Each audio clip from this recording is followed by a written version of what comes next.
Hello बच्चों, dream IAS में आप सभी का स्वागत है। यूपीएससी की प्रिपरेशन सबका सपना होता है। हर बंदा सोचता है कि हम अपने सपने को पूरा करें, पर क्या सच में सबके सपने पूरे होते हैं? बिल्कुल नहीं।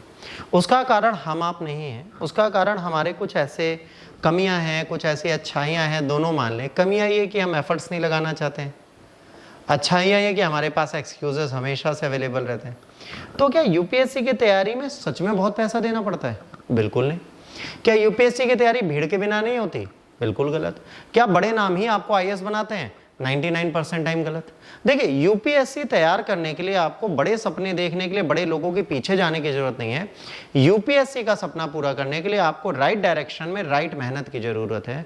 और उसके लिए हम कहते हैं कि यूपीएससी क्रैक करना पॉसिबल है, बहुत आसान है। आपको सिर्फ अपने सपने सही तरीके से देखने हैं और उनको पूरा करने के लिए आपको सारे एफर्ट्स लगाने।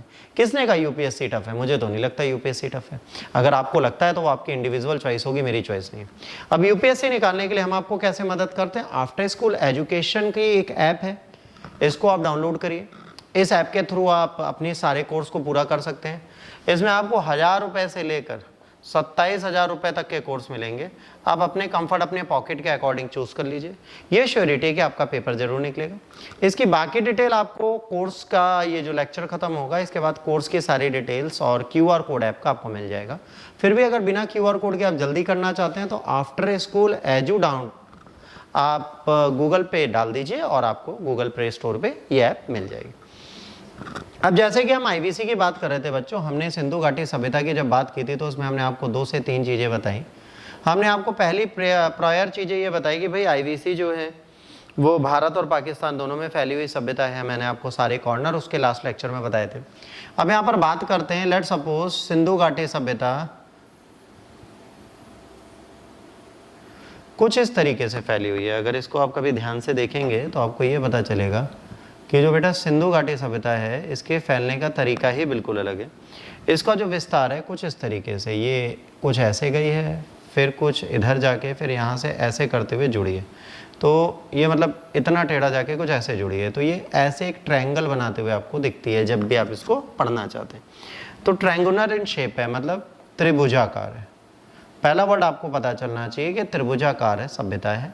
और इस सभ्यता में जब तक हम पढ़ रहे हैं एनसीईआरटी के तहत, तो बेटा इसमें टोटल 1400 बस्तियां ढूंढी जा चुकी हैं। जब का इतिहास हम पढ़ रहे हैं, अभी तक तो बहुत ढूंढी जा चुकी हैं, पर जब ढूंढी गई थी तब 1400 बस्तियां ढूंढी गई थी। और इन 1400 बस्तियों में से बेटा 475 पाकिस्तान में है और 925 स्वतंत्र भारत में। अब ये 475 925 सभ्यताएं जो ढूंढी गई और यहाँ पर हैं, इनकी डिटेल आपको यहाँ मिलती है। अब यहाँ पर बात आती है कि सर इस सभ्यता में कितने % खोज हुई, कितने % नहीं हुई। तो जब आप ध्यान देंगे तो मान लीजिए इतनी बड़ी टोटल सभ्यता है, इसका मात्र ये 3% खोजा गया, बाकी अभी तक हम ढूंढ नहीं पाए हैं। तो ये आपको क्लियरली बताता है कि जब आप सिंधु घाटी सभ्यता को पढ़ रहे हैं तो आपकी खोज कहाँ तक जाके कहाँ पर रुक गई है, वो चीज़ें आपके समझ आती हैं। तो आपको पता चलता है कि भाई सभ्यता की बाकी चीज़ें अभी तक हमने ढूंढी नहीं है, खोजी नहीं। इसके जब एडिशन में हम बेटा आगे जाते हैं तो हमें क्या पता चलता है कि सिंधु घाटी सभ्यता के बहुत सारे ट्रेस थे, बहुत सारे लोग थे इन्होंने इस सभ्यता को ढूंढा और इसके बारे में आपको बताया।